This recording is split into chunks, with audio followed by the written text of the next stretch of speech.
What's up? Welcome into your Buckeye Rush Hour for a Friday. Finally, freaking Friday. We got football tonight. December 1st. It's the first of the month. Wake up, wake up. You know the drill. 2023. How's everybody doing? We're going to kind of just talk about the Buckeyes' path to the college football playoffs. If things quiet down in around 5 o'clock, I'll probably jump off. But let's get into it. I'll be checking on the chat here momentarily, but you guys probably have this memorized by now. I would hope you've probably heard it on every freaking show out there. But in order to make the college football playoffs, the Buckeyes will need probably all of the following to happen. These four things have to happen. You need Washington to beat Oregon. That is tonight, by the way. I believe it's 8 o'clock coming from Vegas. Oklahoma State to beat Texas. Georgia to beat Bama. And Louisville to beat Florida State. Yeah, that's about it. So Oregon's favored by 9.5 is what I have right now. Let me double check that, see if that's updated. Yeah, still 9.5, over under of 65.5. So expect a bit of a high scoring affair there. We'll see what happens in this game. I think you're going to see a lot of points scored, but I'm picking Oregon to win. I take the points, though. I take Washington with the points. So take Washington with the plus 9.5. I think that's way too much. These teams played, to a field goal last time. And that was because Lanning, went for it in the first half and didn't get that field goal. So I don't think Oregon wins by 10. There's no freaking way. This is a tight matchup. Looking at their oh shit, where is it? Okay. So yeah, I'm not a big Bo Nix guy, but obviously after 10 years in college, he's kind of figured it out. He's a Heisman candidate, probably the favorite right now. But Penix is solid, man. He has thrown more interceptions, but both these guys have thrown a ton of touchdowns. 37 for Nix, 32 for Penix. I really like the running game of Oregon with Irving. Bucky Irving has over 1,000 yards, 10 TDs, but he just runs so hard, and he's not that big a guy. I just like the way that he operates and that running game gets moving. Franklin, the receiver for Oregon, is a stud too, almost 1,400 yards on the season, 14 TDs. Actually has higher yardage and TDs than Roma Dunze, who gets a lot of the notoriety from the national guys and for the Biletnikoff Award. So I think this is a tight one. That's why I'm not comfortable with that 10-point spread. If you go back to that game, the team stats really were interesting to me. That Oregon was able to convert 10 of 16 on third downs, and still they lost. Washington only converted 5 of 11, but on fourth downs is where they get you. We've seen this recently with the Buckeyes. Oregon 0 for 3 on fourth, Washington 2 of 3 on fourth. So both coaches being aggressive there, going for it 3 times each, on fourth downs, but converting it is where the difference is, right? And Oregon actually controlled the ball for almost 35 minutes, 35-25 there. And the one turnover by Washington, they were able to overcome. Sometimes you can overcome a penalty, or a turnover if it's not a backbreaker, inside the red zone, your own red zone or something like that. So again, I think we get what we want. Oregon, wait, no. Yeah, I don't know if Washington can pull this off. We don't get what we want in this first one. I don't think. I think I got Washington um, losing in a close one, but that's why they play the games, right? So yeah, in the chat, everybody watching, give me your picks. You think we get what we want in these 4 games? Do we get Washington, Oklahoma State, Georgia, Louisville? Now, I just saw it's a game time decision for the Florida State quarterback. So if he can't go, they're on QB3. That could be a big problem. Even though Florida State has a really nice defense and they have a solid running game. Third quarterback sounds like trouble, but maybe the rest of the team can overcome that. In the Oklahoma State and Texas game, this is one of those classic Texas matchups where I could see them playing down to the competition. Not that Oklahoma State sucks, but they're ranked like 20th here, 18th. Texas is 7. Texas favored by 15, over under 54.5. It's in North Texas, so there's really not a home field advantage. You probably got more Texas fans, just generally speaking, but I think Texas wins this one. Honestly, let me close this. Yeah, with Quinn Ewers back, if Ewers wasn't back, I would be a little more concerned because you don't know what you have with Malik Murphy and Arch Manning back there. Manning probably wouldn't play. Malik Murphy has thrown some picks in limited reps. So, but Texas has such a good running game. I know so does Oklahoma State with Gordon, but what's he got? 1,600 yards, 20 touchdowns. So, but still, I like Texas's defense much better than Oklahoma State. What else here? Georgia, Bama. I think Georgia comes out. It's going to be closer. I don't know. I think Georgia can beat Bama easily. I don't. Yeah, probably a touchdown is a fair spread. I think I would take Georgia with the points. This one's at 4:00 in Atlanta. Yeah, Georgia's undefeated, and Bama, they should have lost last week to Auburn. I think we can all kind of agree to that, right? I mean, that was a brutal quarterbacking game for Milroe. And Georgia just hasn't had any close calls even. I mean, last week against Georgia Tech, they were pulling guys. They didn't even have their entire starting lineup in there. They were trying to get guys rested up. So other than that, Missouri 30-21, they always play Georgia tough. There's no really close game there. And Georgia has a good quarterback that moves the ball, doesn't make mistakes. Carson Beck, he's the kind of quarterback that you want leading your team, And with Alabama, Jalen Milroe scares the shit out of me. For all the wow plays and the running around, in the backfield and taking off, scrambling, big dude, he's probably never going to get hurt, but he makes those like boneheads, scratch your head kind of plays where he runs 5 yards past the line of scrimmage and tries to throw the ball. It's like, what the fuck? What are we doing? So yeah, they got a nail biter, got out of Auburn with their skin of their sack. And then, Louisville, Florida State. I don't like Jack Plummer. 11 picks on the year. No, thank you. I know they have a solid running game, but I like Benson for Florida State better.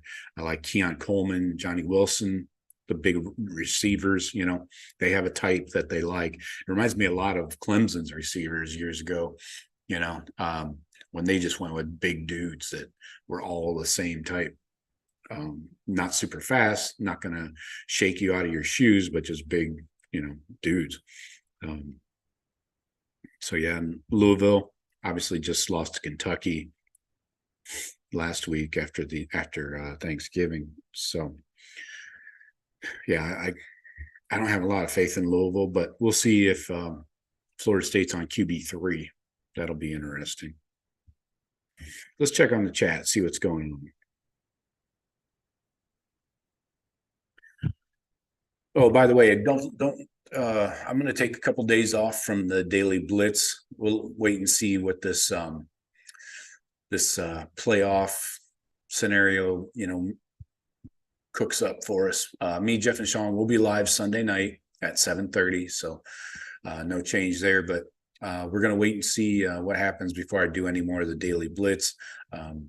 And then we'll see what schedule looks like next week. We will have Ryan Day Sunday. So we'll get an interview with him, and I'll have the highlights from that. So you can look for that next week. Yeah. Whether it doesn't matter if we're going to playoffs or a bowl game, Ryan Day is going to talk to the media on Sunday after the announcements. All right.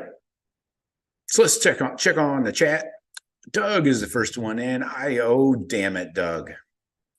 Odysseus says Harburglar look like once said in a movie. So you're telling me there's a chance? Yeah. Classic line. RDB, Ryan Day's Beard says, yo, what's up, Buckeye Nation?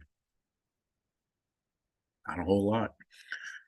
Odysseus says, I think we get in over a one-loss Washington because our game control and strength of schedule is better. I like to think so, but they play a tough freaking schedule, man. I don't know. Personally, I'm done with the Pac-12. You guys, this is your last year, sorry, not sorry. You'll be in the Big Ten next year. You can make the playoffs next year.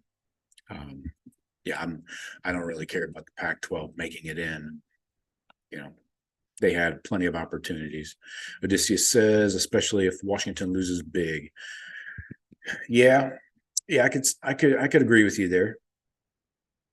Definitely. RDB says only way I want to see Ohio State in is if they give us Michigan again in the semifinal. Yeah. I always want to be in the playoffs. Anything can happen. We've seen it. Give us a shot. Just one shot. Give me a shot. No, give me a shot. Bourbon, please. Papa Smurf says there's no path, dude. Papa Smurf, you're on watch. Odysseus, we should be playing Saturday if the Big Ten didn't have an antiquated Division BS. Yes, that's a good point. You're on notice, Papa Smurf. Badass Buckeye. We had our chance last year. Well, it's a new year, man. New year, new chance. RDB says Oregon, Georgia, Louisville, Texas, we're out. Oh, man. Okay. That's your 4, huh? Odysseus says Okie State, Oregon, Georgia, and Louisville win. Oh, you really think Texas is going to lose to Oklahoma State and the mullet? Wow.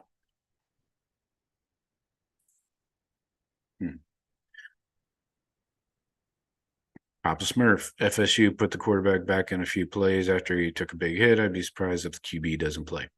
Well, it says game day decision. Just saw it on the Twitter machine a few minutes ago. Odysseus says keep hope alive. That's right, Odysseus. Thank you. You always want a shot at the playoffs, no matter what. Figure it out later, Bab says Murphy needs to get out of there and start somewhere else. So you're a badass Buckeye. You're liking Malik Murphy to the Buckeyes, maybe? Is that what you're thinking? He's a big dude. He's like a Jalen Milrow. He's like 6'5", 240. Jeremiah, what's up, Jeremiah? Says gotta hope for the best when it comes to the CFP playoffs this year. That's right. It's out of our hands. All we can do is react accordingly. Unfortunately, You know, when things aren't in your hands, you got to deal with exterior forces deciding our future. RDB says, how active do you think the Buckeyes will be in the transfer portal opposed to other years where they didn't do a whole lot?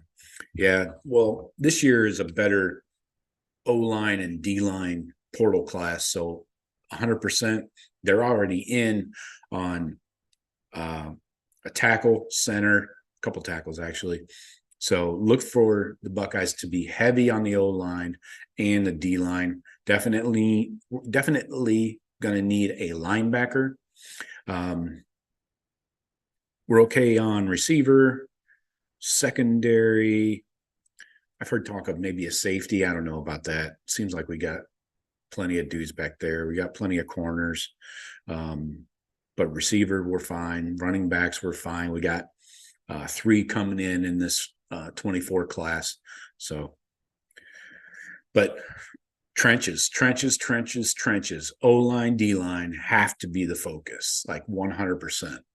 You know, there's no excuse to only bring in one O-lineman.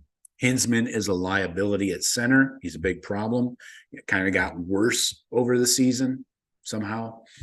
Josh Simmons actually got better over the season. I feel good about him at left tackle, but Josh Fryer, no, he's not the answer at right tackle. Guards, we can replace Matt Jones. I like Tegra Shabola. He's more of a guard in my opinion anyways. So, and then you got Donovan Jackson, who definitely should come back. He should not even entertain going to the NFL in this draft. He had a mediocre season at best. So, yeah, O-line, you got to get a tackle, got to get a center. Vic Cutler's on his way out. Jacob James, we don't know what we have there. He hardly took a snap this season at center. He was supposed to be the next up, but never heard anything. Odysseus says, what about Notre Dame O-lineman? Played center some this year. Yeah, Zeke Correll. Yeah, he'd be a 1 year guy though, just a 1 year rental. But then at tackle, do have Carter Smith. He's from Powell, Ohio, just outside Columbus there. He's in the portal from Indiana. He was a 3-star though. I'm not sure. I'd have to go check his grades. I probably should have done that. So I am curious how good Carter Smith is. I mean, he's a local guy. He's already said that he's interested in talking to Ohio State. It's just, is Ohio State interested in him, right? Let me see if I can pull him up real quick. Team reports, blocking. Okay. Carter. Okay, so pass blocking on the season, Carter Smith was a 67.8. Run blocking, a 69. Nice. Not early, not super nice. He allowed 19 pressures. That's second on Indiana's team. And allowed 2 sacks. That's kind of what we have right now. That's basically a Josh Fryer. You know, we don't need a mirror image of that. With those grades and those pressures, I don't know. Now you can blame, being on a shitty team, Indiana, I get it, but it would be another project for Justin Fry to have to get this guy ready by week 1, not week 12, like he did with Josh Simmons. Checking on the chat again, yeah. Ryan Day's beard says, if we go to the Orange Bowl and no playoffs, do you see Ryan Day playing a different quarterback just to see what he has in 2024? I would 100% open up the competition. But with that, the point of that being giving Devin Brown a second crack at it. Lincoln Keenholz, whatever, is not going to be an option. He does not know the offense yet. There's no possible way.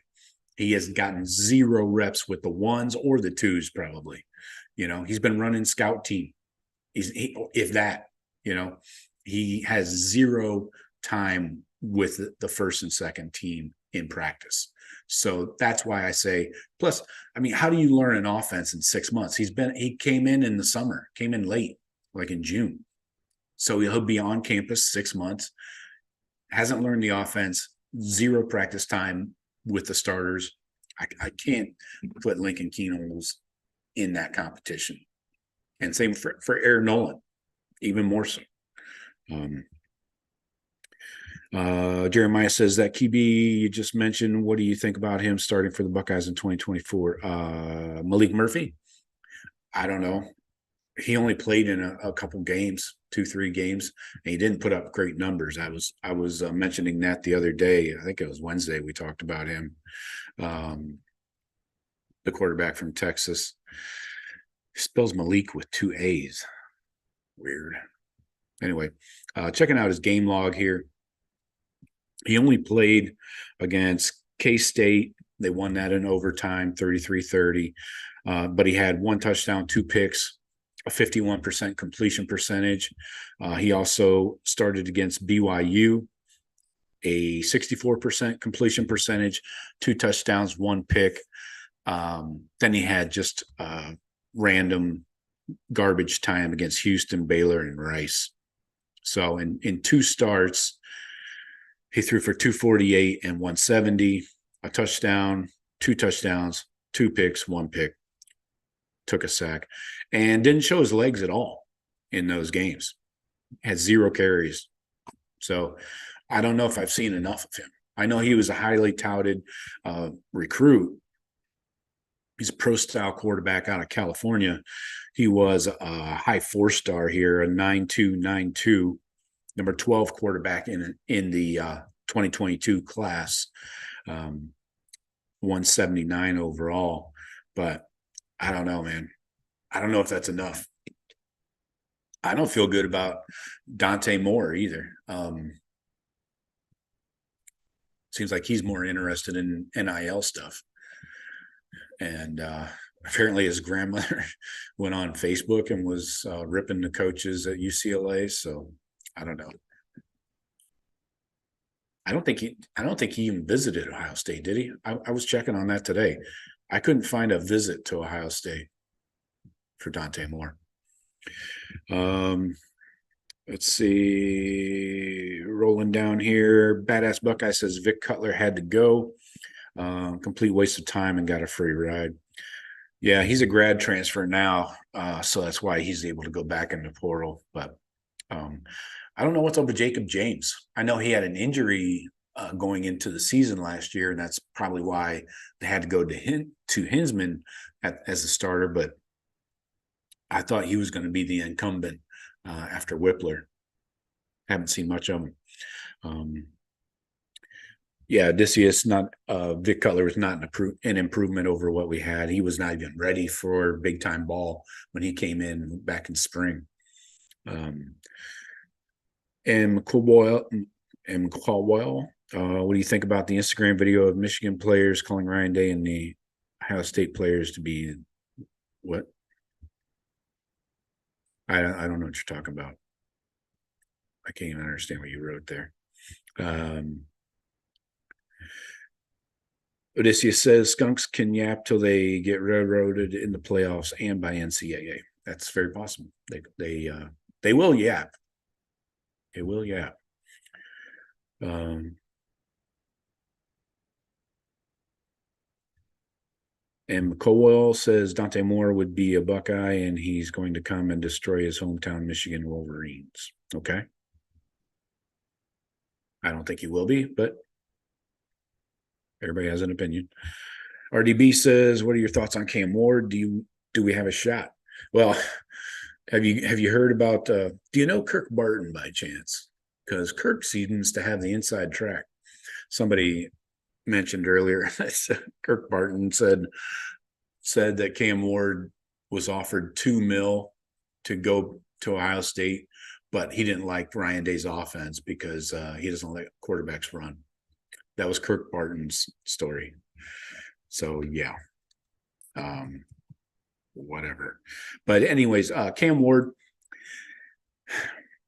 I don't know. I was looking at his stats. I'm not overly impressed. I can't tell you he's not better than Kyle McCord, especially this year. Here, yeah, his stats on the season. Let me pull up Kyle McCord's just to compare. And so I have them accurate right in front of me here. We'll go back and forth here. All right. Kyle McCord, 3,170 yards, 65% completion, and 24 touchdowns, 6 picks.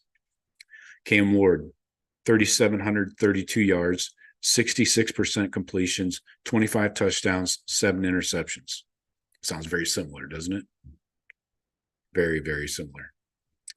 Cam Ward did have 120 rushes on the season. I think that includes the sacks. Yeah, that includes sack numbers.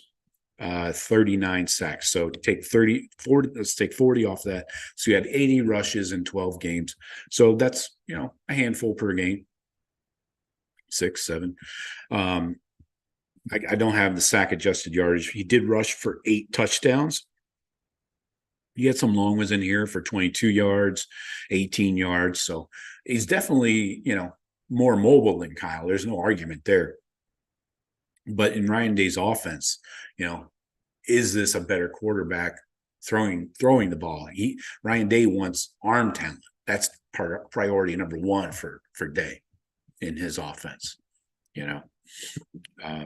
So it seems like it's just apples to apples. You're just kind of getting the same thing that you already have, right? I mean, Cam Ward seems like a black Kyle McCord just with feet. That's the way I see it. So I don't have a problem with him. If they do go get somebody, I say, and I've been the Kyle defender all year. You guys can go back and listen to every single episode. I've done how many of them? Hundreds of episodes. I defended Kyle, but now I'm at the point where we need some competition in the room to really figure this thing out, And if, like somebody asked earlier about going to the Orange Bowl, we got a month before the Orange Bowl, exactly a month. I say you open that competition up for this Orange Bowl between Kyle and Devin, and best man wins. It's an exhibition game anyways. It's not going to hurt anything if we freaking lose it. Who cares? That's my opinion. I say, let's see what 2024 has to offer. Let's start looking ahead. You're going to have 10 to 12 guys sitting out anyways, that are NFL draft guys, Marv, JT, Tyleek, Mike Hall probably. So you're going to have those guys sitting out, maybe a Trey. Get the young guys in there, Ennis, Tate, the Rodgers guys at receiver, whoever, running backs, let's see Hayden, Dallin Hayden. This doesn't go against his red shirt. Let's see him, Evan Pryor, on defense. Let's see the young guys there. Let's see CJ Hicks. You guys have been clamoring to see all the young guys. This is your shot in the Orange Bowl, assuming we don't make the playoffs, of course. Let's see, back to the chat here. Let's get caught up. RDB, I think we have a shot at any quarterback. It's freaking Ohio State, man. We've cranked out first-round quarterbacks for a few years now, and Ryan Day's not going anywhere. Brian Hartline's not going anywhere. So, yes, I think we have a shot with just about any quarterback. Odysseus says, heard he wants less of a leash to run and doesn't want to play in Day's system. Yeah, you heard that from Cock Barton, huh? From Buckeye Poop. Odysseus says, don't feel any quarterback in the portal are an upgrade from what we have. And Aaron Nolan, it's kind of what I'm getting at, man. We got, 5-star quarterbacks, 2 5-star quarterbacks. Keenholz is a 4. Aaron Nolan's a 5. So you're going to have 3 5-stars and a 4-star. I don't know. It seems like that's hard to pull out of the portal right now. RDB says maybe we just want to try to get Devin Brown ready and hopefully he balls out and takes the job. We can't do the statue quarterback deal again. That's what I'm saying. Open up the competition again. You got 4 weeks before game time. Let's do it. Jeremiah says, what's your thoughts on McCord saying the game is just another game? I think that was somewhat out of context, but it's also him not trying to get emotional. He's not an emotional guy. You know, you never see Kyle get emotional. That's his personality. You see it on the sidelines during the games. Some people like that. Some people don't. It's personal preference. I think Ryan Day has always preached, don't ride the roller coaster, right? He's always said that. You know, he wants a quarterback that's going to be even keel and make the plays, not let your emotions dictate your play. I think that's Ryan Day's concern with quarterbacks that get too up and down emotionally. You know, he wants you to be thinking right in the middle of a game in a 2-minute drill, you know, not getting all hyped up and, you know, freaking out and stuff like that. But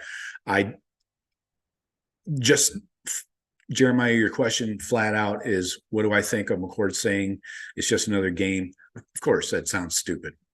No Buckeye fan is gonna be okay with that, you know.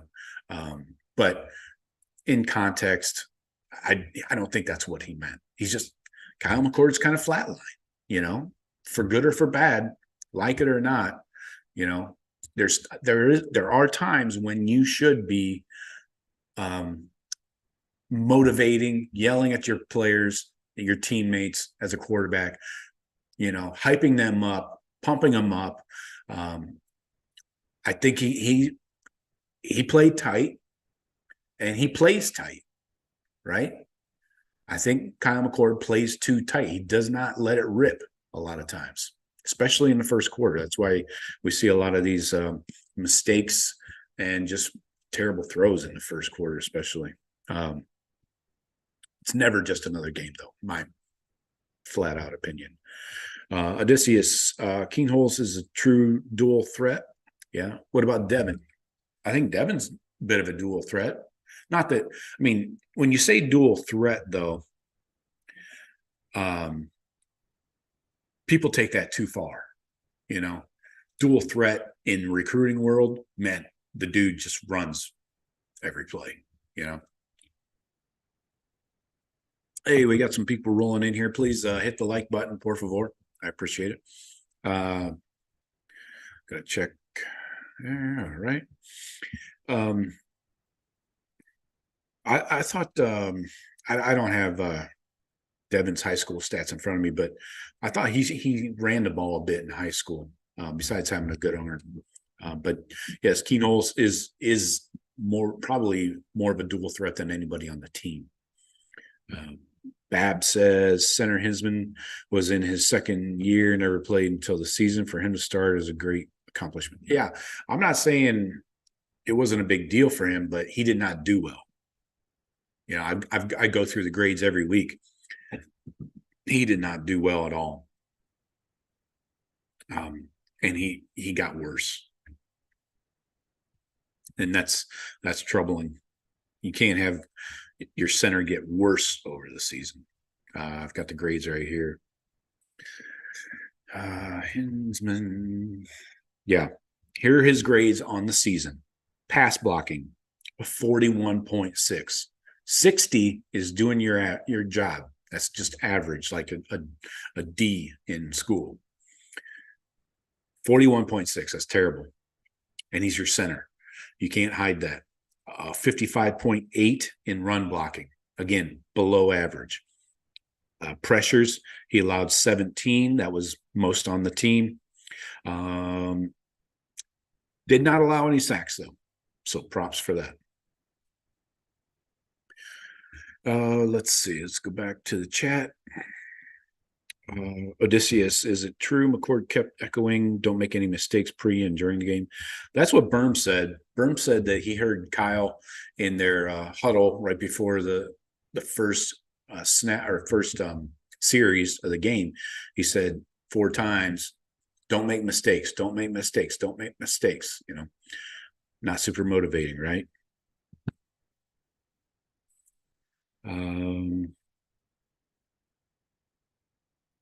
RDB says, with how many people are leaving Michigan and their brutal schedule, NCAA sanctions aside, how big of a step do they take backwards? And is 2024 the year we finally beat them? We better beat them. Otherwise, Ryan Day is probably looking for a new job. You can't lose 4 in a row. Right? I mean, can we all agree on that? I mean, I love Ryan Day. He's the best option, best coach out there for our program. But you lose your 4th time in a row in Columbus. Oh, that's a big, big problem. 3 is terrible. 4, so he would have lost 2 in Columbus out of the last 4. That's a big problem. But yes, back to your point about Michigan, RDB. Yeah, the cheaters will be taking a step backwards, big time. They got a tough schedule, man. You seen this? Yeah, Odysseus, not the message you wanted to build confidence. No.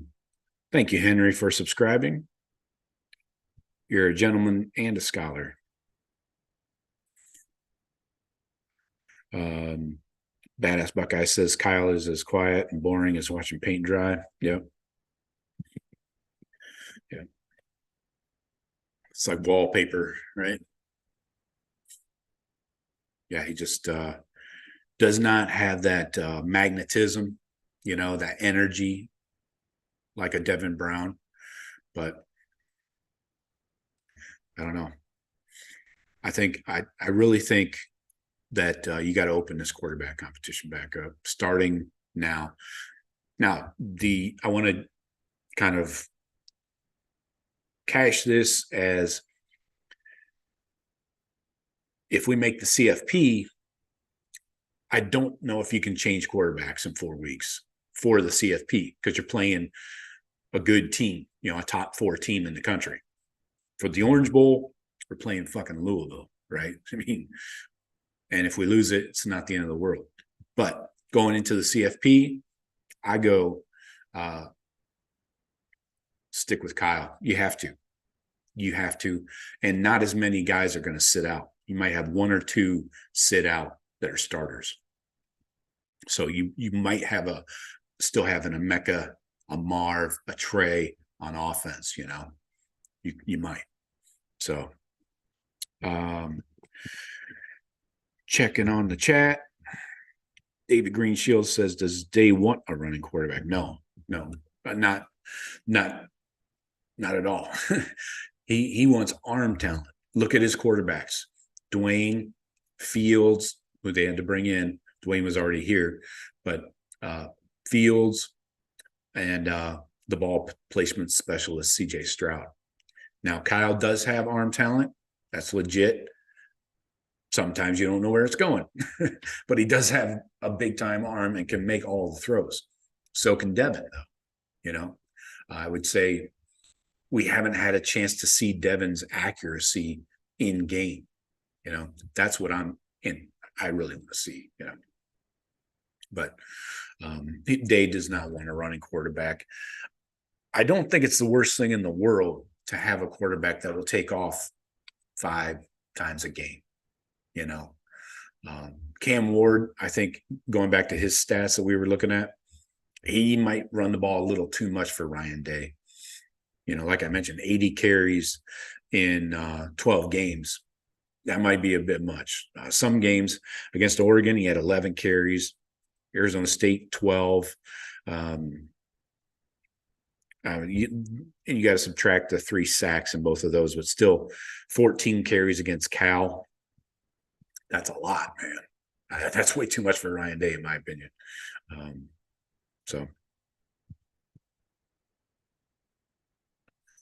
This just says the common theme are TCUN losses is QB that's not a threat to run. Yeah.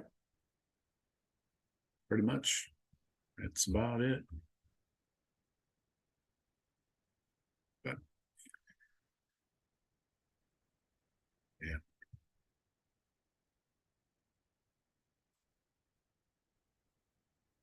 I do have to mention that Kyle did have a couple bad ankles in the game last week.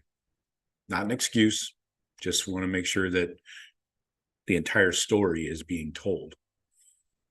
You know, but Kyle didn't run it all throughout the year, right? I mean, he sprained his ankle against Notre Dame in week 4, but he wasn't running the first few weeks of the season anyways. So not a big deal. Just want to make sure everybody's aware.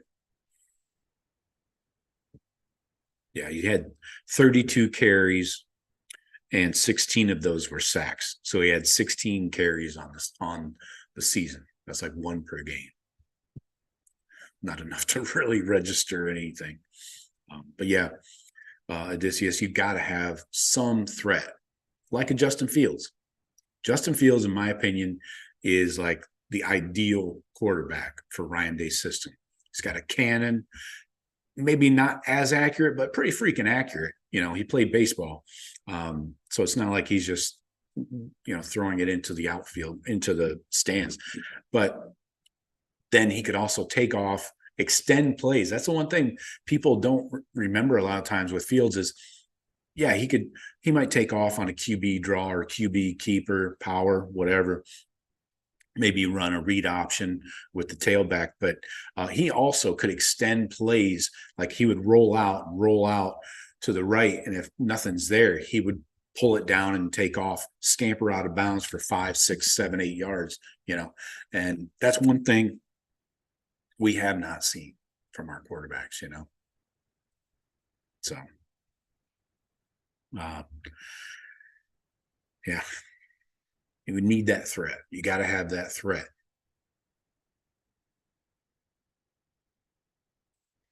Yeah, exactly. Odysseus, Max Duggan. That's a perfect example. He gave the cheaters in the playoffs a hell of a time. He's not super athletic, no, but he was smart about it, right? He looked for opportunities when it was best. When nothing else was there, he saw open lanes, like right up the middle or off the A gap, whatever. And if a lane opened up, he took off and, got positive yardage. He always kept the chains moving, and that's a great example.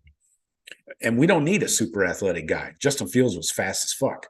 That guy was big and fast. He could take a hit, but we don't need somebody that athletic, but I'll take it. Yeah. But yeah, somebody even simply as Duggan, just to maybe have some quick feet, that definitely helps. I agree. But, all right, folks. We will reconvene Sunday night, 7:30 Eastern. Me, Jeff, and Sean will tell you where the playoff committee got it wrong or right, if the Buckeyes make it in, of course. And maybe we'll talk about some portal stuff and things like that. But no daily blitzes Saturday or Sunday. Okay. So we'll talk to you Sunday night. All right. Talk to you later. Go Bucks.